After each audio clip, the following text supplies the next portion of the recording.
मेरा नाम राधा है। मैं एक बेहद गरीब परिवार से ताल्लुक रखती हूँ, जहाँ जैसे ही मुझे होश आया तो सामने सिर्फ भूख, संसाधनों की कमी और डर ही नजर आया। हम 3 भाई बहन थे, मैं सबसे बड़ी, और मुझसे छोटे 2 भाई। मेरे पिता, उनका नाम लेते ही मन में घृणा उमड़ आती है, एक कुख्यात शराबी थे। उनकी जिंदगी का इकलौता मकसद नशाधूत होना था। इसके लिए वे अपनी बेटी को पीटने से भी नहीं हिचकते थे, या फिर अपनी संतानों को बेचने का पाप करने से भी परहेज न करते। मेरी माँ एक जीती जागती कब्र की तरह थीं। वे दिन भर लोगों के घरों में झाड़ू पोंछा का काम करके लौटतीं। उनकी सारी कमाई हम तीनों का पेट भरने और पिता के नशे की भेंट चढ़ाने में खर्च हो जाती। पैसे कहाँ हैं? पिता रात को लड़खड़ाते हुए घर में घुसते और आते ही माँ पर टूट पड़ते। माँ डर कर एक कोने में सिकुड़ जाती। आज काम नहीं मिला था, बस राशन ही लाई हूं। राशन? वे भुनभुनाते। मेरा क्या होगा? मुझे नकदी चाहिए। और फिर वही पुराना तमाशा शुरू हो जाता। वे माँ को लातों घूंसों से पीटते, हम बच्चे सिसकियां भरते, और आखिर में घर का जो थोड़ा बहुत बचा रह जाता उसे उठाकर वे चले जाते। इसी नरक जैसी जिंदगी की वजह से मेरी पढ़ाई अधर में लटक गई। माँ चाहती थीं कि कम से कम मेरे भाइयों को पढ़ाई का मौका मिले।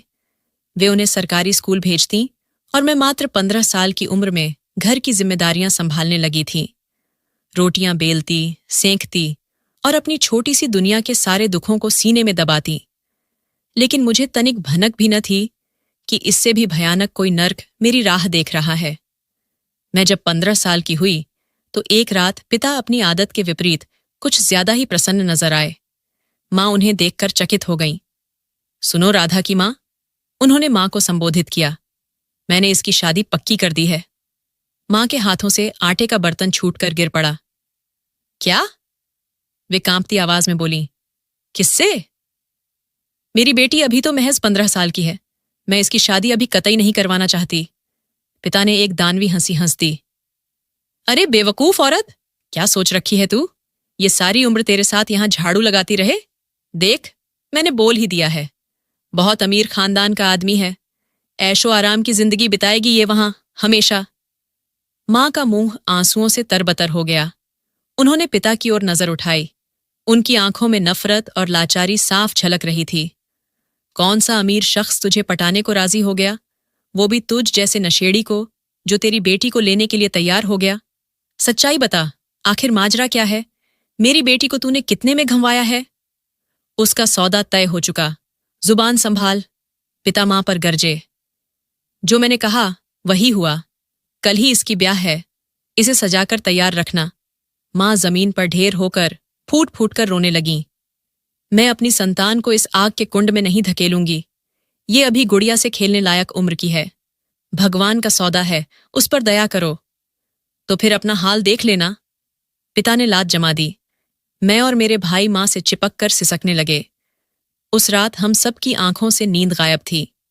अगली सुबह वो काला साया सचमुच हमारे द्वार पर छा गया। एक 40 बरस का मर्द मेरे पिता के बराबर उम्र का 6-7 गुंडों के साथ हमारे घर में घुस आया। उसकी निगाहें मुझे वैसी ही ललचाती थीं जैसे कोई कसाई अपनी बलि चढ़ाने वाली बकरी को ताकता है।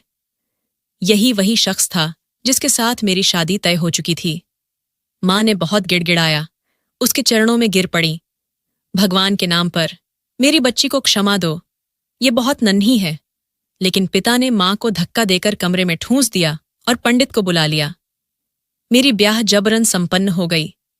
बाद में पता चला कि उस मर्द की पहले से 5 बेटियां थीं और उसकी पहली पत्नी को उसने तलाक देकर सड़क पर सड़ने के लिए छोड़ दिया था, क्योंकि वो बेटा पैदा न कर पाई थी। उसे पुत्र की तीव्र चाहत थी और इसी लालच ने उसे मेरे पिता को इतने पैसे देने पर मजबूर किया था कि उनका कई महीनों का नशा चल सके। पिता ने ब्याह रचा लेते ही मुझे उस दानव के हवाले कर दिया। मैं रोती चिल्लाती चौंकी जाती रही, अपनी मां को पुकारती रही, लेकिन किसी ने मेरी एक न सुनी। उसका ठिकाना हमारे झोपड़े जैसा कच्चा पक्का न था।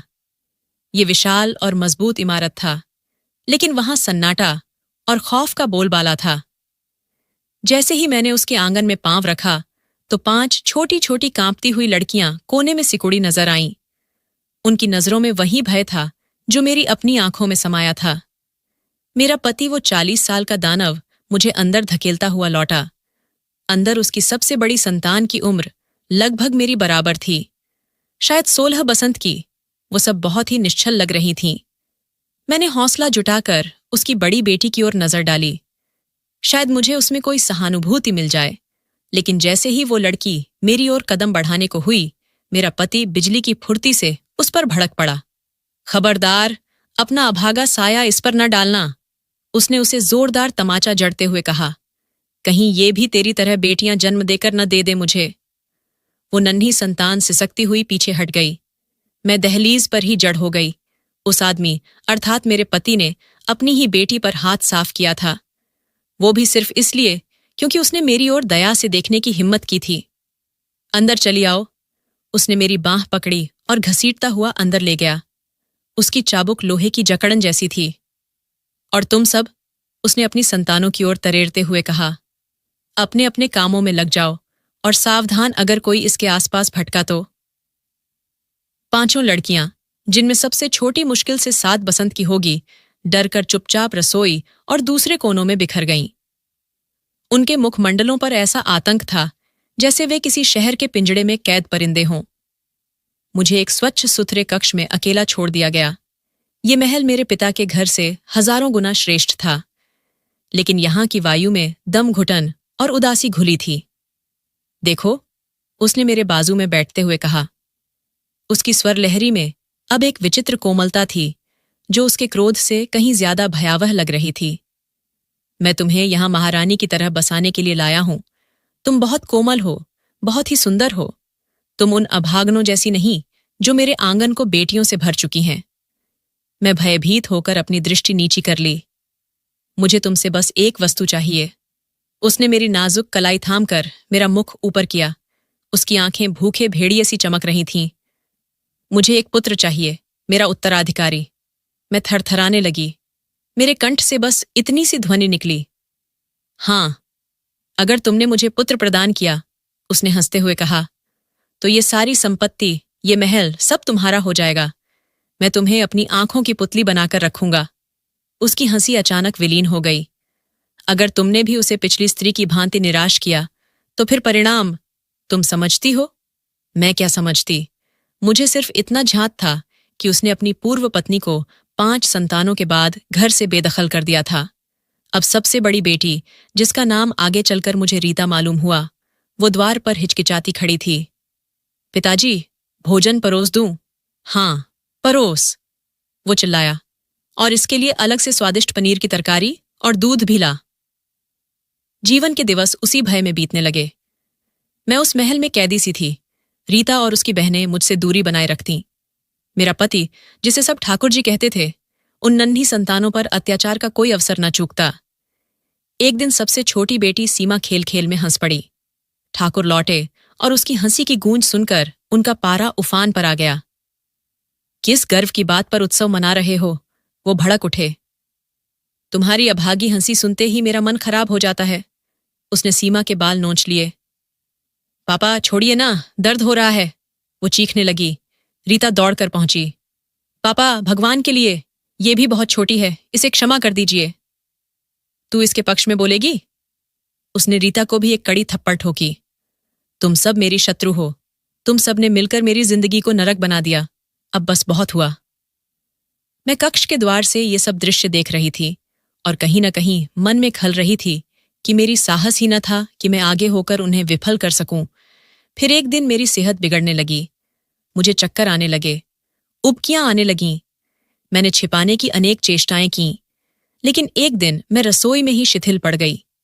जब चेतना लौटी तो मैं अपने कक्ष में थी और ठाकुर मेरे निकट विराजमान था। उसके मुख पर एक विचित्र व्याकुलता और आशा का मिश्रण था। क्या हो गया? मैं घबरा उठी। तेरी हालत बिगड़ गई थी, उसने कहा। चल, चिकित्सक के पास चलें। मैं आश्चर्यचकित हो गई कि ये वह व्यक्ति जो अपनी संतानों के साथ दुर्व्यवहार करता था, मुझे चिकित्सक तक ले जा रहा था। वो चिकित्सक एक मध्यम आयु की महिला थीं। उन्होंने मेरा परीक्षण किया और फिर ठाकुर से कहा, मुबारक हो ठाकुर साहब, आप पितृत्व की ओर अग्रसर हैं। एक क्षण के लिए ठाकुर के चेहरे पर ऐसी प्रसन्नता फैली जो मैंने पूर्व में कभी न देखी थी। वो लगभग नृत्य करने को उत्सुक हो उठे। सत्य कह रही हैं डॉक्टर साहिबा। निस्संदेह। उसने अपनी जेब से मुद्राओं का पुलिंदा निकाला और चिकित्सक के पटल पर रख दिया। इसका विशेष ध्यान रखें, सर्वोत्तम औषधियां दें, इसे कोई कष्ट न हो। लौटते समय वाहन चलाते हुए वो आनंद से गीत गुनगुना रहे थे। घर आकर उन्होंने अपनी सभी संतानों को एक पंक्ति में खड़ा करवाया। सुन लो सब, वो गरजते हुए बोले, तुम्हारी नई मां अब मां बनने वाली है, मेरे पुत्र को जन्म देने वाली है। सभी बालिकाएं मौन खड़ी थीं।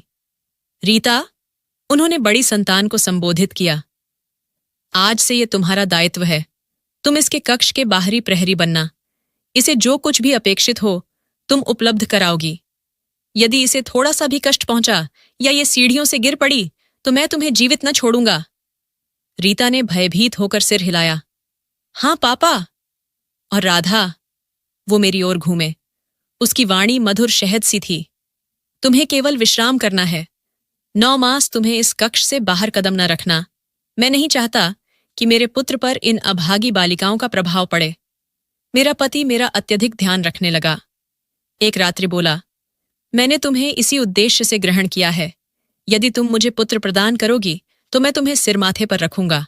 फिर वो बोला। उसकी आंखें कालिमा में जगमगा उठीं।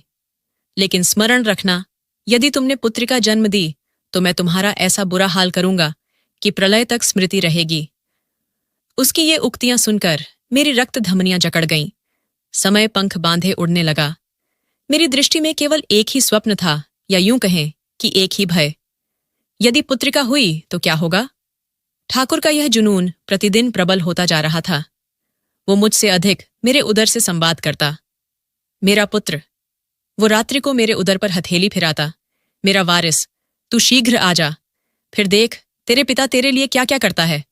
इन सभी अभागनों को इस महल से बाहर कर दूंगा। केवल तू, मैं और तेरी जननी ही यहां शासन करेंगे। उसकी ये बातें सुनकर मेरा हृदय डूबने लगता। उसके प्रत्येक उपहार, प्रत्येक मधुर वचन मेरे कंठ में कंटक की भांति खटकते। जैसे जैसे वह महत्वपूर्ण दिवस निकट आते, ठाकुर का आचरण और विचित्र होता जाता। उसने अपनी संताओं को मेरे कक्ष तक पहुंचने से पूर्णतः प्रतिबंधित कर दिया। एक दोपहर उसकी दूसरी संतान, जो लगभग 10 वर्ष की थी, अपनी पुरानी गुड़िया खोजते हुए अनजाने में सीढ़ियां चढ़ आई। वो मेरे कक्ष के निकट से होकर गुजर रही थी कि ठाकुर ने उसे देख लिया। अभागी कहीं की, वो इतनी प्रखरता से गरजे कि संपूर्ण महल थर्रा उठा। तेरी हिम्मत कैसे हुई यहां प्रवेश करने की? अपना अभाग्यपूर्ण प्रभाव मेरे पुत्र पर डालने आई है। उसने बालिका के हाथ से गुड़िया झपटकर दीवार पर पटक दी और प्रहार करने को हाथ ऊंचा किया। बालिका भय से चीखने लगी, पापा ना! मुझसे संयम न रहा। मैं अपने बोझिल शरीर को संभालते हुए द्वार तक पहुंची और चिल्लाई, इसे छोड़ दीजिए, भगवान का वास्ता लीजिए। ये भी एक बच्ची है, इसने कोई अपराध न किया। ठाकुर का ऊंचा हाथ ठहर गया। वो आश्चर्य से मेरी ओर मुड़ा। उसकी नजरों में कोई विचित्र चुभन थी। फिर वो बालिका को धकेलते हुए बोला, भाग यहां से, और पुनः अपनी परछाई न दिखाना। बालिका सिसकती हुई नीचे भागी। ठाकुर मेरी ओर घूमा। तेरी वजह से आज मैंने क्षमा की, उसने उंगली तरेड़ते हुए कहा।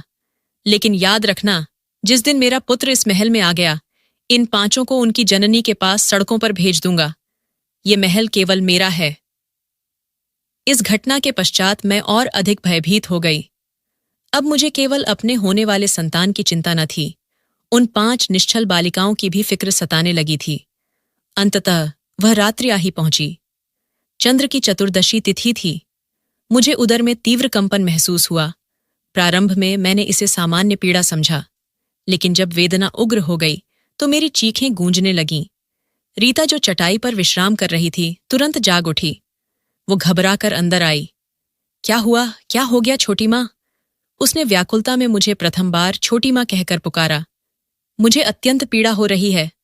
मैं पसीने से तर थी। समय आ गया प्रतीत होता है। रीता का मुख पीला पड़ गया। वो एक क्षण को स्तब्ध हो गई, फिर स्वयं को संयमित करते हुए दौड़ी। पापा, पापा, जागिए, शीघ्र जागिए! ठाकुर निद्रा से चौंक उठे। रीता की बात सुनते ही उनकी दृष्टि में निद्रा के स्थान पर जुनून की ज्वाला प्रज्वलित हो गई। वो दौड़ते हुए मेरे कक्ष में पहुंचे। उनके मुख पर मेरी ओर कोई करुणा न थी, केवल पुत्र की प्राप्ति का लोभ। समय आ गया, वो उद्घोष किया, मेरा पुत्र आ रहा है। रीता जाकर तत्काल दाई को बुला लाई। ठाकुर सिंह की भांति मेरे कक्ष के बाहर घूम रहे थे। वो बारंबार चिल्ला रहे थे, जल्दी करो दाई। एक गंभीर मध्यमायु स्त्री शीघ्रता से आ पहुंची। आते ही उन्होंने ठाकुर से कहा, बाहर चले जाओ। ठाकुर ने उनके सम्मुख हस्त जोड़े, मुझे पुत्र चाहिए, तुम जो मांगोगी तुम्हारी थाली भर दूंगा। लेकिन दाई ने बीच में टोका, सब ईश्वर के अधीन है, जो उसकी इच्छा वही घटित होगा। बाहर जाकर केवल प्रार्थना करो। द्वार बंद हो गया। मेरी चीखें संपूर्ण महल को कंपा रही थीं। ये यातना मेरी सहन शक्ति से परे थी, किंतु इससे बड़ा भय मेरे हृदय में घर कर गया था। कक्ष के बाहर ठाकुर व्याकुलता से भ्रमण कर रहे थे और एक कोने में रीता अपनी बहनों को बाहों में समेटे मौन आंसू बहा रही थी। वो सब मेरे लिए न थे, मेरे होने वाले संतान के लिए प्रार्थना कर रही थीं। कई घंटे मृत्यु और जीवन के मध्य किसी धुंध की भांति व्यतीत हुए और फिर कुछ ही घंटों पश्चात एक नन्ही सी प्राण की ध्वनि ने उस मौन को भंग किया।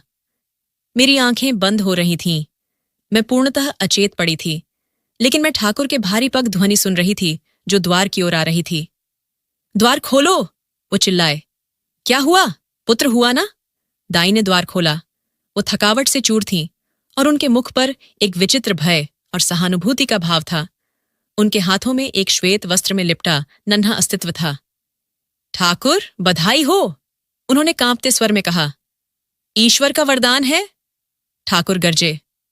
सीधे कह दो, पुत्र है या पुत्रिका? दाई ने गहन श्वास ली और मेरी ओर देखा, जो मैं हल्की अचेतना में द्वार की ओर देख रही थी। पुत्रिका हुई है। एक क्षण को समय स्थिर हो गया। ठाकुर का मुख, जो आनंद से उज्ज्वल था, एकाएक पाषाण का हो गया। उनकी नजरों में अग्नि प्रज्वलित हो गई। उन्होंने दाई के हाथों में विद्यमान नन्हे अस्तित्व को देखा और फिर अपनी दृष्टि मुझ पर केंद्रित की। पुत्रिका हुई है। तूने भी पुत्रिका जन्म दी। मैं शैया पर आधी मृत अवस्था में पड़ी थी। दाई ने तुरंत शिशु को अपनी छाती से सटाया, जैसे उसे ठाकुर की दृष्टि से सुरक्षित करने की चेष्टा कर रही हो। ठाकुर, ईश्वर की भेंट है। देखिए कितनी सुंदर है, पूर्ण चंद्र का अंश है। वो पागलपन की हंसी हंसने लगे। सुंदरता का क्या उपयोग? क्या ये मेरा नाम उजागर करेगी? क्या ये मेरा सौभाग्य बनेगी? मेरा वंश चलेगी? फिर उनकी स्वरध्वनि परिवर्तित हो गई। नहीं, ये भी इन पांचों की भांति केवल भार है, एक और अभागी। वो सिंह की भांति दहाड़ते हुए कक्ष में घुसे और दाई को धक्का दे दिया। हट मेरे पथ से। ठाकुर, ईश्वर से भयभीत हो जाइए। दाई ने प्रार्थना का आह्वान किया। वो चिल्लाए, मैंने इस पर इतना धन व्यय किया है, मैंने इसे रानी बना रखा, किस हेतु? इस क्षण के लिए कि ये भी मुझे एक और पुत्रिका देकर निराश कर दे। मैं वेदना और दुर्बलता से विदीर्ण थी, लेकिन मातृत्व की एक सूक्ष्म शक्ति ने मुझे उठने पर बाध्य करने का प्रयास किया। मेरी संतान, मैं फटी स्वर में बोली, मुझे उसे देखना है। देखोगी तू? वो मेरी ओर झपटे। उन्होंने मेरे केश मुट्ठी में पकड़े और मेरा सिर झिंझोड़ा। मैंने तुझे चेतावनी दी थी ना? मैंने पूर्व ही कहा था कि यदि पुत्रिका हुई तो तेरा ऐसा हाल करूंगा कि कयामत तक स्मृति बनी रहे। पीड़ा की एक प्रबल लहर मेरे संपूर्ण शरीर में व्याप्त हो गई। छोड़ दो मुझे, मेरी संतान। दाई के हाथों से उस शिशु को लगभग छीन लिया। वो नन्हा अस्तित्व, जो अब भी 1 घंटा पूर्व ही सांसारिक यात्रा पर आया था, जोर जोर से विलाप करने लगा। मेरी चीख फूटी, इसे स्पर्श न करना, ईश्वर के लिए इसे मुझे सौंप दो, ये मेरी संतान है। वो गुर्राए, ये मेरी असफलता का प्रमाण है, ये मेरी अपमान है। पिछली पत्नी ने मुझे 5 पुत्रिकाएं दी, मैंने उसे तलाक देकर महल से निकाल दिया। वो आज दर दरवाजे भटक रही है और अब तेरा भी यही भाग्य होगा। उन्होंने शिशु को क्रूरता से एक भुजा में थामा और दूसरी भुजा से मुझे शैया से घसीटा। मैं जो प्रसव की दुर्बलता से निप्पल रही थी, पीड़ा से तड़प उठी। मेरा शरीर विद्रोह कर रहा था, लेकिन वो राक्षस अवतार धारण कर चुका था। निकल जा मेरे महल से। वो मुझे खींचते हुए कक्ष से बाहर लाए। दहलीज पर रीता और उसकी चारों बहनें खड़ी सिसक रही थीं। वो भय से पुकार रही थी, पापा, पापा, ना। रीता ने साहस जुटाकर कहा, ये मर जाएंगी, उसकी दशा सुधरी नहीं है। ठाकुर दहाड़े, मरेगी तो मर जाए। उन्होंने कहा, इसकी और इसकी अभागी पुत्रिका की अब इस महल में कोई जगह नहीं। तू भी सुन, मैं तुझे तलाक देता हूं, समझी? कागजात तेरे घर भेज दूंगा। ये वचन मेरे कानों में शीशे की भांति गलकर उतर गए। मेरी सारी आशाएं समाप्त हो गईं। ना, मेरी संतान। मैं गिरकर उसके चरण पकड़ने का प्रयास करने लगी। मुझे महल से बेदखल कर दो, लेकिन मेरी पुत्रिका मुझे सौंप दो। मैं इसे लेकर यहीं से प्रस्थित हो जाऊंगी, कभी तुम्हारे पथ में न आऊंगी। उन्होंने मेरे उदर में एक प्रबल लात ठोकी। मैं वेदना से लुबड़ हो गई। तुझे तेरी पुत्रिका चाहिए? उन्होंने दानवी ठहाका लगाया। तुझे तेरी पुत्रिका देता हूं सदा के लिए। उन्होंने एक क्षण उस नन्हे अस्तित्व पर दृष्टि डाली जो शीत और भय से नीला पड़ता जा रहा था। रीता! वो अपनी संतान पर चिल्लाए, अंदर से उद्यान वाला फावड़ा ला, शीघ्र फावड़ा ला। मेरी रक्त रागें जकड़ गईं। ना! मैं भय से उनकी ओर देखने लगी। ना, तुम ऐसा न कर सकते। ये अभी सांस ले रही है। ये तुम्हारी अपनी संतान है। ये मेरी संतान नहीं, ये एक अभागी है। उन्होंने मुझे और प्रखर धक्का देते हुए महल के द्वार से बाहर धकेल दिया। मैं शीतल पथरीली भूमि पर गिर पड़ी। और तू? उन्होंने मुझे धमकाया। यदि तूने किसी से एक शब्द भी उच्चारित किया तो स्मरण रखना, मैं उल्टा आरोप तुझ पर लगा दूंगा कि तूने ही इसे समाप्त किया है। सारी आयु तू कारागार में सड़ती रहेगी। मैंने द्वार की चौखट थामकर उठने की चेष्टा की। ना ही मुझ पर दया करो, ईश्वर का सौदा लो। उन्होंने मेरे हाथ पर पाद स्फुरित किया। मेरी चीख फूटी, अपनी आंखों से अपनी पुत्रिका का अंत देख। उन्होंने रीता से जो सिसकती हुई फावड़ा लाकर आ रही थी, फावड़ा छीना और उद्यान के कोने की ओर दौड़े। द्वार पर पड़ी असहायता से मैं ये सब दृश्य देख रही थी। उन्होंने मेरे समक्ष ही अपने महल के उद्यान में एक छोटा गर्त खोदना प्रारंभ कर दिया। ना! मैं चिल्ला रही थी, ये अत्याचार न करो। कोई है? कोई मेरी पुत्रिका को बचा लो, ये इसे जीवित ही दफना रहा है। लेकिन उस काल में वहां कोई न था, केवल मैं, वो दानव और उसकी 5 सिसकती संतानें जो दूर खड़ी विलाप कर रही थीं। उसने एक गर्त खोदा, एक घृणा से भरी दृष्टि मुझ पर डाली और फिर उसने मेरी नन्ही पुत्रिका को, मेरे शरीर के अंश को गर्त में फेंक दिया। ना! मैंने अपनी शेष शक्ति संग्रहित कर उनकी ओर बढ़ने का प्रयास किया, लेकिन वो मुझसे पूर्व ही मृदा डालने लगा। मेरी दृष्टि के सम्मुख मेरी पुत्रिका की अंतिम दबी चीख और फिर अनंत मौन। उसने शीघ्रता से गर्त को मृदा से आवृत किया और ऊपर से दबाया और मेरी ओर आया। देख लिया? उन्होंने मेरे मुख पर थूक दिया। अब भाग जा यहां से, और यदि जीवित रहना चाहती है तो अपना मुख बंद रख। उन्होंने मुझे महल से बाहर ठेला और द्वार मेरे मुखारविंद पर बंद कर दिया। मैं वहीं सड़क पर ढेर हो गई। मेरा शरीर विदीर्ण हो रहा था, मेरी आत्मा मृत हो चुकी थी, लेकिन मेरी नजरें उस ताजा मृदा के ढेर पर अटकी थीं। मेरी पुत्रिका की वो कब्र, ये शीतल काली रात्रि, और मैं एक निर्जीव देह की भांति उस अत्याचार के द्वार के बाहर सड़क पर पड़ी थी। मेरा शरीर भंगुर हो चुका था। वेदना की एक प्रबल लहर और उसकी प्रहार तथा तलाक का विष सब संयुक्त होकर मेरी आत्मा को पीस रहे थे। लेकिन यह समस्त पीड़ा उस दृश्य के सम्मुख तुच्छ थी जो मेरी दृष्टि में अंकित हो गया था। मेरी पुत्रिका, मेरी नन्ही प्राण और वो ताजा मृदा का ढेर। ना! मेरे कंठ से दबी सिसकी फूटी। वो अभी सांस ले रही थी। मैंने उसका विलाप सुना था। उसने उसे जीवित ही दफनाया था। मैंने स्वयं को घसीटने की अनेक चेष्टाएं की। मेरे अंदर की माता मुझसे कह रही थी, उठो राधा, उस मृदा से निकालो इसे, अपनी संतान को मुक्त करो। लेकिन मेरे शरीर में साहस ही न था और मेरा मस्तिष्क ठाकुर के अंतिम वचनों को पुनरावृत्त कर रहा था कि यदि किसी को बताया तो उल्टा आरोप तुझ पर ही लग जाएगा। सारी आयु फिर कारागार में सड़ती रहेगी। मैं कारागार जाने से न डरती थी, लेकिन मैं झांत करती थी कि वो अत्यंत कपटी है। वो मुझे ही हत्यारा सिद्ध कर देगा। मैं अपनी पुत्रिका को न बचा सकी और अब मैं उसे न्याय भी न दिला सकूंगी। आकाश के तारे भी मेरी असहायता पर सिसक रहे थे। मैंने अपनी शेष साहस को एकत्र किया। मुझे यहां से प्रस्थित होना था। यदि मैं यहाँ प्राण त्याग दूं तो मेरी मां को कभी झात न होगा कि उसकी संतान के साथ क्या विपत्ति घटी। मां, मैं लड़खड़ाती उठी। मेरे वस्त्र रक्त और मृदा से सने थे। मैं दीवारों का सहारा लेती बढ़ रही थी, गिर रही थी, संभल रही थी। उस नरक से दूर अपनी मां के झोपड़े की ओर प्रस्थित हो गई। प्रत्येक पग एक यातना था, प्रत्येक श्वास सीने में कंटक की भांति भेद रही थी। अनेक घंटों पश्चात जब प्रभात की पहली किरण पड़ी तो मैं अपने द्वार पर पहुंच गई। मैंने द्वार टटोलने को हाथ बढ़ाया, लेकिन मुझ में इतनी शक्ति भी न थी कि दस्तक दे सकूं। मैं वहीं चौखट पर ढेर हो गई। शायद मेरे गिरने की ध्वनि से ही मां की आंखें खुल गईं। उन्होंने द्वार खोला। कौन है? मां ने निद्रामय स्वर में पूछा, और फिर उनकी दृष्टि मुझ पर पड़ी। एक क्षण को वो मुझे प्रत्यक्ष न पहचान सकीं। राधा! उनकी चीख फूटी। मेरी संतान, ये तेरा स्वरूप क्या हो गया? उन्होंने मुझे थामकर अंदर खींचा। मेरे भाई भी जाग पड़े। वो मुझे उस दशा में देखकर स्तब्ध रह गए। किसने ये किया? मां मार मार कर रोने लगी। तू तो गर्भवती थी ना, फिर तेरा संतान कहाँ है? मैं मौन रही, बस उन्हें देखकर सिसकती रही। बोल राधा, चुप न रह। क्या उसने तेरी संतान को भी?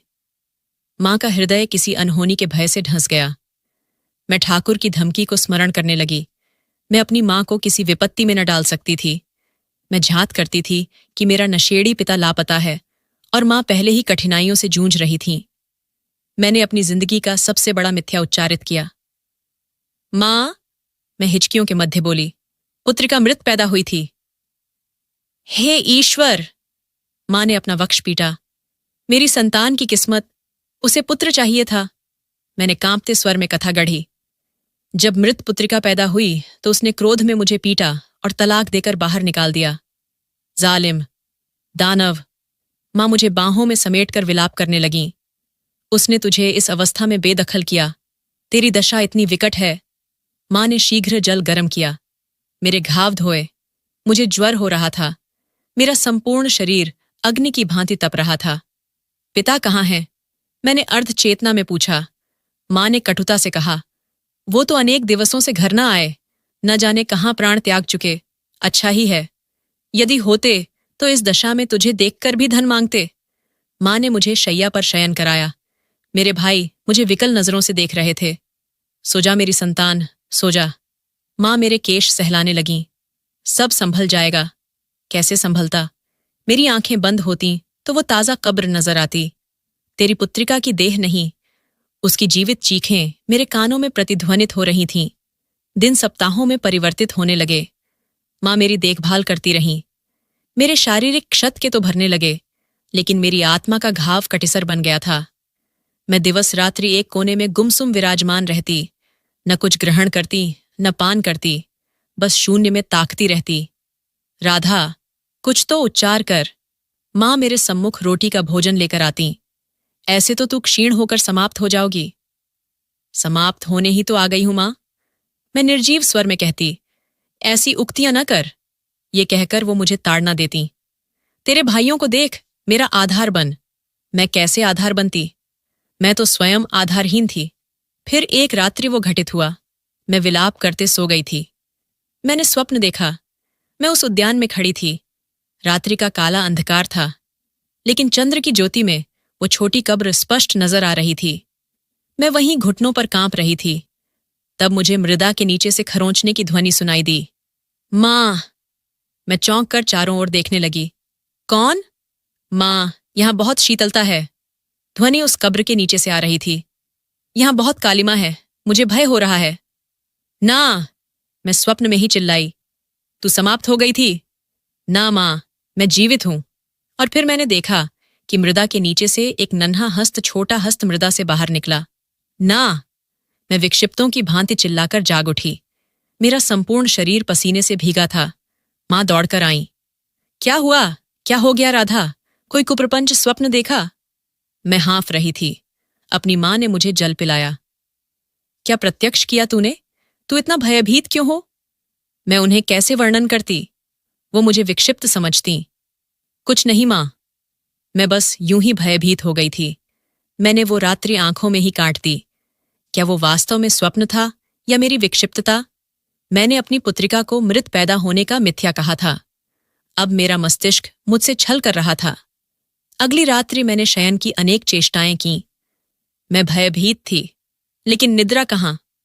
फिर वही उद्यान, वही कब्र। इस बार वो नन्ही प्राण मृदा के ऊपर विराजमान थी। वो कुछ विकसित लग रही थी, जैसे कुछ मांसों की हो गई हो। उसने मेरी ओर देखा और प्रसन्न हुई। माँ, तुम आ गई? मैं विलाप करती उसकी ओर दौड़ी। मेरी संतान! माँ, मुझे यहां से मुक्त करो, उसने निश्चलता से कहा। मैं कब्र से कब का तुम्हारा वास न कर रही हूं। माँ, एक बार मृदा हटाकर मुझे बाहर लो, फिर तुम्हारी जिंदगी सरल हो जाएगी। तुम पूर्व की समस्त घटनाओं को विस्मृत कर दोगी। मैंने उसे आलिंगन करने को हस्त बढ़ाया और मेरी आंख खुल गई। मेरा हृदय प्रबल धड़क रहा था। ये केवल स्वप्न न था, ये एक संदेश था। तुम्हारी जिंदगी सरल हो जाएगी। उसके वचन मेरे कानों में गूंज रहे थे। मुझसे धैर्य न रहा। मुझे सत्य जानना था। मुझे उस कब्र तक पुनः लौटना था। हे ईश्वर, हे राम! मैं कांपते हंसों से द्वार टटोलने लगी। नौकरानी ने मुझे अंदर आमंत्रित किया। मैंने अपनी मैली चादर से अपना आधा मुख आवृत रखा था, ताकि मेरी दृष्टि के सिवा कुछ प्रत्यक्ष न हो। मैडम जी, ये सेविका काम मांग रही है। जो आज्ञा देंगी, करूंगी। मैं एक अत्यंत शीतल कक्ष में खड़ी थी। सम्मुख सोफे पर रीता बैठी थी। वो पूर्व के कुछ मासों में दुर्बल और फीकी पड़ गई थी। उसके मुख पर वही पुराना भय था। उसने मुझे सिर से पैर तक परखा। तेरा नाम क्या है? उसने मंद थकी स्वर में पूछा। जी मैडम, प्रिया। मैंने अपना नाम परिवर्तित करते हुए कहा। पूर्व में कहाँ सेवा करती थी? मैडम जी, मजबूरी ने घेर लिया है। मेरा कोई न रहा। बस आश्रय और 2 काल की रोटी दे दें। मैं आपकी समस्त बहनों की देखभाल कर लूंगी। महल चमक दमक दूंगी। मैंने अपनी स्वर में जितनी लाचारी ला सकी उतनी घोल ली। रीता ने शायद मेरी बात में सत्यता देखी। उसने पुरानी नौकरानी से कहा, ठीक है आंटी, इसे ग्रहण कर लीजिए। रसोई के साथ जो लघु भंडार कक्ष है, वो इसे आवंटित कर दें। मेरा हृदय प्रबल धड़कने लगा। मैं सफल हो गई थी। मैं उस महल में पुनः प्रवेश कर चुकी थी। अगले कुछ दिवस मैंने महल की स्वच्छता में व्यस्त रहने दिए। मेरी दृष्टियां निरंतर ठाकुर को ही खोजती रहतीं। वो महल में ही थे, लेकिन पूर्व से अधिक मौन और चिड़चिड़े हो चुके थे। वो अपनी संतानों पर अब पूर्व से भी कठोरता बरतते। एक दिन पुरानी नौकरानी ने मुझ पर कठोरता से कहा, कभी भी उद्यान के उस कोने की ओर कदम न रखना। क्यों आंटी, वहां क्या रहस्य है? मैंने निश्चलता से पूछा। उसने भयभीत होकर इधर उधर देखा। बस, ठाकुर साहब को वो स्थान पूर्णतः अप्रिय है।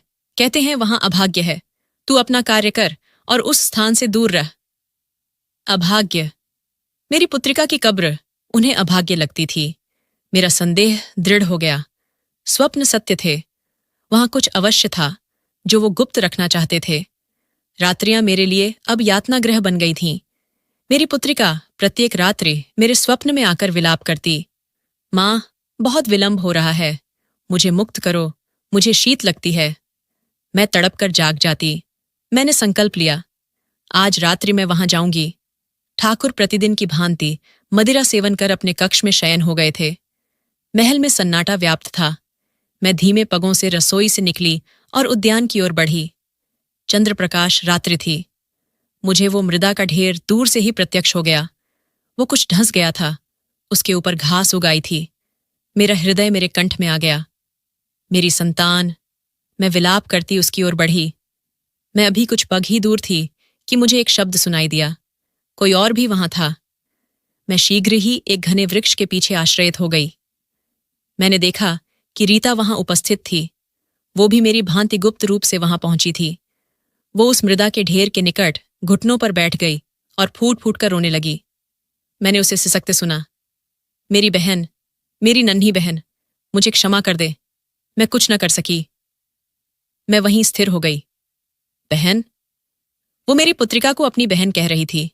मैंने सोचा शायद सहानुभूति में ऐसा कह रही हो, लेकिन फिर उसने कुछ ऐसा उच्चारित किया कि मेरी श्वासें थम गईं। उसने भूमि पर हस्त प्रहार करते हुए कहा, काश, काश मैं उस दिन पापा को सत्य बता सकी। काश मैं उन्हें बता सकी कि तुम। वो कहते कहते रुक गई। उसने भयभीत होकर पीछे देखा।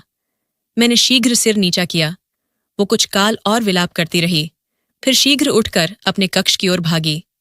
मैं वृक्ष के पीछे से निकली। मेरा मस्तिष्क शून्य हो चुका था। काश मैं सत्य बता सकी कि तुम क्या? आखिर रीता क्या जानती थी? मैं उस रात्रि शयन न हो सकी। रीता के वचन मेरे कानों में प्रतिध्वनित हो रहे थे। अगले दिन मैंने रीता के निकट होने की ओर अधिक चेष्टा की। वो रसोई में अपनी बहनों के लिए चपाती बना रही थी। उसकी दृष्टियां विलाप से सूजी हुई थीं। मैडम जी, मैं उसके निकट जाकर बोली, आप थक चुकी होंगी, लीजिए मैं चपाती बना दूंगी। रीता ने चौंक कर मेरी ओर देखा। इस महल में उसके साथ सहानुभूति से बोलने वाला कोई न था। तुम, उसने हिचकी लेते हुए कहा। ठीक है, बना लो। मैं शीघ्रता से चपाती पकाने लगी। उसकी सबसे छोटी बहन, जो अब लगभग 7 वर्ष की हो चुकी थी, भयभीत होकर मेरे निकट आई। मैंने प्रसन्न होकर एक उष्ण चपाती पर घी लगाया, फिर गुप्त रूप से उसे सौंप दिया। वो आश्चर्य से मुझे देखकर प्रसन्न हुई और भागी।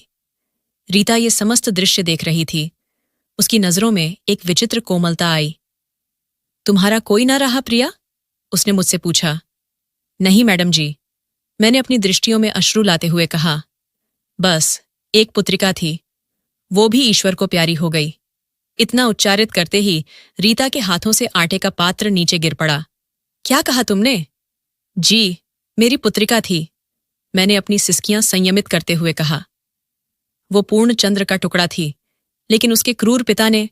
खैर, आप क्यों व्याकुल हो रही हैं? रीता का मुख श्वेत पड़ गया। वो तीव्रता से रसोई से बाहर निकल गई, जैसे किसी भूत को प्रत्यक्ष कर लिया हो। मेरा संदेह विश्वास में परिवर्तित हो गया था। रीता कुछ झांत करती थी। वो मेरी पुत्रिका के विषय में कोई महान रहस्य जानती थी। यही था वो रहस्य, यही थी वो रात्रि जिसकी ओर मेरे स्वप्न संकेत दे रहे थे। उस रात्रि ठाकुर प्रतिदिन की भांति और अधिक क्रोध में महल लौटे। शायद उन्हें व्यापार में कोई महान हानि हुई थी। कहाँ हो तुम सब? वो दहाड़ते हुए अंदर आए। आज मुझे झांत हुआ कि मेरी कारखाने में चोरी हुई है, और मुझे पूर्ण विश्वास है कि ये तुम अभागनों में से किसी ने करवाई है। पापा, रीता कांपती हुई बाहर आई। हम तो महल से बाहर भी ना निकली, हमें क्या झांत? अच्छा, मेरे सम्मुख चालाकी करेगी? उन्होंने रीता को प्रहार करने को हाथ ऊंचा किया और केशों से पकड़कर घसीटने लगे। पापा छोड़िए, ईश्वर के लिए, वो चीख रही थी। मुझसे संयम न रहा। मैं भले ही उस काल में एक सेविका के वेश में थी, लेकिन मैं एक माता थी। साहब, मैं दौड़कर उनके मध्य आ गई। साहब, मैडम जी को मुक्त कर दीजिए, मुक्त कर दीजिए। मेरी भूल है, मैंने ही इन्हें कहा था कि ये आपसे वार्तालाप करें। ठाकुर का ऊंचा हाथ रुक गया। उन्होंने मेरी ओर तरेर कर देखा। उनकी दृष्टि मेरे घूंघट के पार भेदने का प्रयास कर रही थी। तू, एक साधारण सेविका, मेरी संतान की पैरवी करेगी? तेरी साहस कैसे हुई? साहब, वो आपकी संतान है, निश्चल है। मैं उनके चरणों में गिर पड़ी। इसे क्षमा कर दीजिए। रीता आश्चर्य से मुझे देख रही थी। आज तक किसी ने उसके पिता के सम्मुख उसके लिए आवाज न उठाई थी। ठाकुर ने मुझे लात जमा दी। भाग जा यहां से। और तू? उन्होंने रीता को धकेला। प्रभात, मेरी दृष्टि में न आना। वो क्रोध से बड़बड़ाते हुए अपने कक्ष में चले गए। मैं पीड़ा से कराहती उठी। रीता दौड़कर मेरे निकट आई। उसकी नजरों में अश्रु थे। प्रिया, तुमने मेरे लिए प्रहार क्यों खाया? उसने मुझे थामते हुए पूछा। कोई बात ना मैडम जी, मैंने उसका हस्त थामा। आप कुशल तो हैं? उसी रात्रि जब संपूर्ण महल शयनमग्न हो गया, रीता स्वयं मेरे भंडार कक्ष में आई। मैं जागृत थी। प्रिया, उसने द्वार बंद करते हुए कहा, तुम सत्य सत्य बताओ, तुम कौन हो? मेरा हृदय धड़कना भूल गया। तुम कोई साधारण सेविका न लगती। जिस प्रकार तुमने आज पापा के सम्मुख किया, जिस प्रकार तुम हम सबको देखती हो, और जिस प्रकार तुमने अपनी पुत्रिका का उल्लेख किया, वो पुत्रिका क्या? मैं और सहन न कर सकी। मैंने अपने मुख से घूंघट हटाया। छोटी मां, रीता की दृष्टियां भय से विस्तृत हो गईं। हाँ रीता, मैंने उसके हस्त थाम लिए। मैं राधा हूं। मैं अपनी पुत्रिका को ग्रहण करने आई हूं। छोटी मां, वो मेरे गले लगकर फूट फूट कर रो पड़ी। मैं कब से आपका वासना कर रही थी। मुझे झांत था आप अवश्य लौटेंगी। क्या अर्थ? मैंने उसे स्वयं से अलग किया। मेरी पुत्रिका, वो कहाँ है? वो स्वप्न। रीता ने विलाप करते हुए जो स्वीकारोक्ति की, उसने मेरे चरणों तले की भूमि ही हिला दी थी। छोटी माँ, उसे पापा ने उसे दफनाया था। उसकी स्वरध्वनि कांप रही थी। वो जीवित थी, जीवित थी। मैंने रीता को झकझोरा। ये तुम क्या उच्चारित कर रही हो? मैंने स्वयं प्रत्यक्ष किया था। पापा ने उसे मृदा में ही। हाँ छोटी माँ, रीता ने अपनी दृष्टियों से अश्रु पोंछे। पापा ने उसे दफनाया था। आपको तलाक देकर महल से बेदखल कर खुद भी क्रोध में कहीं बाहर चले गए थे। मैं और मेरी बहनें वहीं खड़ी विलाप कर रही थीं। तभी पापा के प्रस्थान के तुरंत पश्चात मुझे मृदा के ढेर से अत्यंत सूक्ष्म विलाप की ध्वनि सुनाई दी। ना! मेरी दृष्टियां विस्तृत हो गईं। हाँ छोटी माँ, रीता बोली। प्रारंभ में मुझे लगा ये मेरा भ्रम है, लेकिन फिर वही ध्वनि आई। मैं रह ही न सकी। मैं दौड़कर फावड़ा ले आई और शीघ्रता से मृदा हटाई। अब विश्वास कीजिए छोटी माँ, वो जीवित थी। वो श्वास ले रही थी। उसने मृदा के अंदर ही नेत्र खोल लिए थे। मैं वहीं भूमि पर गिर पड़ी। मेरी संतान, मेरी जीवित संतान। मैं विक्षिप्तों की भांति हंस रही थी और वो विलाप कर रही थी। कहाँ है वो? वो कहाँ है रीता? मुझे उसके निकट ले चलो। छोटी माँ, सुनिए। रीता ने मुझे संभाला। मुझे झांत था यदि मैंने उसे इस महल में रखा तो पापा उसे पुनः समाप्त कर देंगे। वो अत्यंत दुर्बल थी, शीत से नीली पड़ गई थी। फिर आपको मेरी मां स्मरण है, जिन्हें पापा ने 5 पुत्रिकाओं के कारण महल से बेदखल किया था? हाँ, मैंने कहा। पापा ने उन्हें तलाक देकर असहाय छोड़ दिया था। लेकिन वो नानी के निकट एक लघु कोठरी में निवास कर रही हैं, रीता ने वर्णन किया। मैं गुप्त रूप से उनसे भेंट करने जाती थी। उसी रात्रि मैं उस नन्ही प्राण को वस्त्रों में लपेटकर पश्च द्वार से भागी और सीधे मां के पास पहुंची। तुम्हारी मां के पास? हाँ छोटी मां। रीता की नजरों में प्रकाश था। मैंने उन्हें समस्त कथा सुनाई। कहा, मां, ये हमारी छठी बहन है। ये राधा मां की अमानत है। पापा ने इसे समाप्त करने का प्रयास किया है। आप इसे रक्षा कीजिए। तो वो तुम्हारी मां के पास है? मैंने बेचैनी से पूछा। हाँ छोटी मां, उसने प्रसन्न होकर कहा। मां ने उसे बाहों में समेट लिया और बोली, जाको राखे साइयां, मार सके न कोई। आपकी पुत्रिका पूर्णतः कुशल है और मां के पास सुरक्षित है। मुझे तुरंत प्रस्थित होना है, मैंने उठते हुए कहा। छोटी मां, अभी ना। रीता ने मुझे रोका। रात्रि अत्यधिक उन्नत हो गई है और पापा महल में हैं। यदि उन्हें झात हो गया कि आप यहां हैं तो वो आपको और मुझे दोनों को जीवित न छोड़ेंगे और मां के पास भी पहुंच जाएंगे। तो फिर अब कैसे? मैं तड़प उठी। कल पापा को किसी कार्य से दूसरे नगर जाना है, रीता ने सांत्वना दी। वो प्रभात से ही प्रस्थित हो जाएंगे। जैसे ही वो महल से बाहर होंगे, मैं आपको मां के पास ले जाऊंगी। बस आज की रात्रि धैर्य धरो। आज की रात्रि, ये रात्रि तो युगों से भी दीर्घ थी। मेरी पुत्रिका जीवित थी और श्वास ग्रहण कर रही थी। वो इस संसार में थी और मैं उससे केवल कुछ घंटों दूर थी। रीता, मैंने उसका हस्त थाम कर चंबन किया। तुम मेरे लिए किसी देवदूत से न्यून न हो। तुमने मेरी प्राण बचाई है। कैसी बातें कर रही हैं छोटी मां? उसने मुझे आलिंगन किया। वो मेरी भी तो बहन है। उस रात्रि में एक क्षण के लिए भी न सोई। बस भंडार कक्ष में बैठी रीता का वासना करती रही। जब सूर्योदय हुआ, ठाकुर महल से गए और मैं अपनी पुत्रिका को प्रत्यक्ष करने को तत्पर थी। मेरे स्वप्न सत्य थे। वो मुझे बुला रही थी, कह रही थी, फिर तुम्हारी जिंदगी सरल हो जाएगी। हाँ, अब मेरी जिंदगी सरल होने वाली थी। प्रभात हुआ। मैं कान द्वार से सटाए थी। ठाकुर की ध्वनि आई। वो नौकरों को निर्देश दे रहे थे। मैं 2 दिवसों के लिए प्रस्थित हो रहा हूं। जी पापा। रीता की मंद ध्वनि आई। फिर वाहन प्रारंभ होने की ध्वनि और फाटक बंद हो गया। वो चले गए थे। मैं तुरंत कक्ष से निकली। रीता मेरा ही वासना कर रही थी। चलिए छोटी मां, उसने कहा, लेकिन आप इस अवस्था में न जा सकती। उसने मुझे अपने कक्ष में ले जाकर अपने कुछ वस्त्र दिए। ये धारण कर लीजिए। मैंने शीघ्रता से वस्त्र परिवर्तित किए। हम दोनों ने विशाल चादर ओढ़ी और पश्च द्वार से निकल गईं। शेष संतानें कहाँ हैं? मैंने रीता से पूछा। वो विद्यालय गई हैं। यात्रा संक्षिप्त थी, लेकिन मुझे लगा जैसे युग बीत रहे हों। रिक्शा एक प्राचीन बस्ती की संकरी गलियों में जाकर स्थिर हुआ। यहां से पैदल प्रस्थान होगा, रीता ने कहा। हम एक लघु कच्चे भवन के सम्मुख रुकीं। रीता ने गुप्तचर की भांति द्वार पर दस्तक दी। द्वार खुला। सम्मुख एक स्त्री खड़ी थी। आयु लगभग 40, लेकिन प्रत्यक्ष 60 की लग रही थी।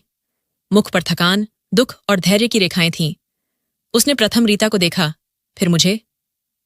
मां, रीता ने कहा, ये राधा मां है। उस स्त्री की नजरों में एक क्षण को आश्चर्य आया। फिर उसने मेरे मुख पर वो मातृत्व पहचान लिया जो स्वयं उसके भीतर था। वो प्रसन्न हुई और बोली, अंदर आ जाओ बहन। मैं कांपते पगों से अंदर प्रवेश की। लघु, स्वच्छ सुथरा आंगन था। एक कोने में शैया बिछी थी और शैया पर वस्त्रों के संचय में वही थी, मेरी पुत्रिका। मैं न तो दौड़ी न चिल्लाई। मेरे पग वहीं ठहर गए। वो शयन कर रही थी। उसका मुख चंद्र की भांति उज्ज्वल था। वही नासिका, वही नेत्र। मेरी नजरों से अश्रुओं की धाराएं बह निकलीं। मेरी संतान, मैंने धीमे से पुकारा। मैं शैया के निकट बैठ गई और कांपते हस्तों से उसे स्पर्श किया। वो उष्ण थी, वो जीवित थी। ये पूर्णतः आप पर अंकित है। रीता की मां, जिसका नाम श्यामा था, मेरे निकट आकर बैठ गई। वो अत्यंत शांति से शयन करती है, लेकिन जब जागृत होती है तो संपूर्ण भवन सर पर उठा लेती है। मैंने उसे आलिंगन किया। वो मेरी बाहों में समा गई। वही सुगंध, वही निश्चलता। मैंने उसे प्रेम किया। मैं उसे अत्यधिक काल तक प्रेम करती रही। उसने शयन में ही प्रसन्न होकर करवट ली। मैंने उसका नाम दीपिका रखा। ये मेरी जिंदगी में आशा बनकर आई है, एक आशा की ज्योति। दीपिका, मैंने विलाप करते हुए कहा, मेरी दीपिका। मैं श्यामा के चरणों में गिर पड़ी। आपका आभार मैं कैसे चुकाऊं? आपने मुझे मेरी पुत्रिका, मेरी दुनिया लौटा दी। श्यामा ने मुझे उठाकर आलिंगन किया। अरे मूर्ख, ये तो मेरी भी संतान है। हम दोनों का दुख एक रूप है। राधा, उस जालिम ने मुझे 5 संतानों के साथ सड़कों पर खड़ा कर दिया था। आज ईश्वर ने मुझे इस नन्ही के लिए जीवित रहने का उद्देश्य दिया है। रीता भी हमसे आकर आलिंगन कर ली। हम तीनों स्त्रियां, जिन्हें एक ही पुरुष ने विनष्ट किया था, आज एक दूसरे का आधार बनकर विलाप कर रही थीं। हम वहां पर्याप्त काल तक विराजमान रहीं। दीपिका जागृत हो गई। उसने नेत्र खोले और मुझे देखकर प्रथम तो अजनबी समझकर विलाप करने लगी, लेकिन फिर उसने जैसे मेरी सुगंध पहचान ली हो। उसने अपना नन्हा हस्त मेरी ओर बढ़ाया और मेरी अंगुली थाम ली। मेरा हृदय एकाएक स्थिर हो गया। छोटी मां, रीता ने कहा, अब हमें प्रस्थान करना चाहिए। इससे पूर्व कि पापा को संदेह हो या वो लौट आए, प्रस्थान होगा। मैं विक्षिप्तों की भांति रीता को देखा। कहाँ? मैं इसके बिना न जाऊंगी। मैं इसे अपने साथ ले जाऊंगी। श्यामा और रीता ने एक दूसरे की ओर देखा। छोटी मां, लेकिन आप इसे कहाँ ले जाएंगी? रीता ने व्याकुल होकर पूछा। क्या आप अपनी मां के झोंपड़े में ले जाएंगी? पर क्या दीपिका वहां सुरक्षित रहेगी? यदि पापा को झांत हो गया तो वो इसे पुनः छीन लेंगे। वो अत्यंत क्रूर है। वो सत्य कह रही है राधा, श्यामा ने मेरा हस्त थामते हुए कहा। ठाकुर को यदि झांत हो गया कि ये जीवित है तो वो इसे न छोड़ेगा। वो तुम पर भी आरोप लगा देगा कि तुमने ही इसे अपहरण किया है। तो फिर मैं क्या करूं? मैं असहायता से बोली। कुछ दिवस, बस कुछ दिवसों के लिए ही इसे यहां रख दो, श्यामा ने अनुरोध किया। जब तक तुम स्वयं के लिए कोई सुरक्षित स्थान न खोज लो, मैं तुम्हारी अमानत की रक्षा अपनी प्राणों से ऊपर रखूंगी। मैं झांत करती थी वो सत्य कह रही हैं। मेरी मां के कच्चे झोंपड़े में हम सुरक्षित न थे। ठीक है, मैं अश्रु निगलते हुए बोली, पर मैं शीघ्र ही आऊंगी। मैं उसे ग्रहण करने शीघ्र आऊंगी। मैं आपको पथ प्रदर्शित करूंगी। आप जब इच्छुक हों आ सकती हैं, रीता ने सांत्वना दी। मैंने अपनी पुत्रिका को अंतिम बार प्रेम किया, उसकी सुगंध अपनी आत्मा में अंकित की और अपने हृदय पर शिला रखकर मैं वहां से प्रस्थित हो गई। मार्ग में मैंने रीता से कहा, रीता, तुम पुनः उस नरक में न जाओ, मेरे साथ आ जाओ। रीता ने प्रसन्न होकर कहा, छोटी मां, यदि मैं भी चली गई तो मेरी शेष बहनों का क्या होगा? पापा तो उन्हें विनष्ट ही कर देंगे। मुझे उनके लिए वहीं रहना है। मैं अपने झोंपड़े में लौट आई, लेकिन अब वो पूर्व की भंगुर राधा न थी। मैं अब दीपिका की जननी थी। मेरे भीतर जीवित रहने का एक मकसद आ गया था। माँ, मैं झोपड़े में प्रवेश कर तुरंत अपनी माँ से आलिंगन कर ली। कहाँ थी तू संपूर्ण दिवस? माँ ने व्याकुल होकर पूछा। माँ, मेरी पुत्रिका जीवित है। और मैंने फिर माँ को समस्त सत्यता सुनाई। माँ सुनकर स्तब्ध हो गईं। हमें इसे ग्रहण करना होगा, पर यहां ना, हमें अपना आश्रय स्थापित करना होगा। अपना आश्रय कैसे? मैं सेवा करूंगी, दिवस रात्रि परिश्रम करूंगी, मैंने कहा। मेरे भाई भी अब वयस्क हो चुके हैं, हम संयुक्त रूप से कार्य करेंगे। उसी दिन मैंने अपने दोनों भाइयों को निकट बुलाया। मुझे तुम्हारी सहायता चाहिए। उन्होंने मेरी समग्र कथा सुनी। उनकी नजरों में रक्त तूफान आ गया। बहन, हम तुम्हारे साथ हैं, हमने संकल्प लिया। मां सिलाई कढ़ाई में निपुण थीं। मेरे भाई परिश्रम से मजूरी कर सकते थे और मैं सब कुछ कर सकती थी। हमने उसी बस्ती में एक लघु दुकान भाड़े पर ली और हम मां और मैं घर से ही सिलाई प्रारंभ की। मेरे भाइयों ने एक ठेली पर भाजी बिक्री प्रारंभ की। हमने दिवस रात्रि एक कर दिए। मैं दिवस में वस्त्र सिलती, रात्रि को कढ़ाई करती। मैं शयन न करती। मुझे केवल अपनी पुत्रिका का मुख प्रत्यक्ष होता था। मां, बस थोड़े धन और फिर मैं अपनी दीपिका को ग्रहण कर लूंगी। हमारा कार्य सुचारू हो गया। हमारी सत्यनिष्ठा और परिश्रम फलित होने लगा। हमने ठेली से विस्तार किया, एक लघु भाजी दुकान खोल ली। हमारा सिलाई कार्य भी विस्तृत हो गया। कुछ ही मासों में हम इस योग्य हो गए कि एक लघु स्वतंत्र भवन भाड़े पर ले सकें। जिस दिन मैंने उसे नवीन भवन की कुंजी सौंपी, मैं सीधे श्यामा के झोंपड़े गई। मैं आ गई हूं, मैं द्वार पर खड़ी होकर बोली। मैं अपनी दीपिका को ग्रहण करने आई हूं। जब मैं श्यामा के झोंपड़े पहुंची तो वो द्वार पर ही मेरी प्रतीक्षा कर रही थी। मेरी दीपिका अब घुटनों पर छालने लगी थी। मुझे देखते ही वो पहचान कर प्रसन्न हुई और मेरी ओर हस्त बढ़ाया। मां! उसके मुख से एक अपूर्ण शब्द फूटा। मैं दौड़कर उसे उठा लिया और अपनी छाती से सटा लिया।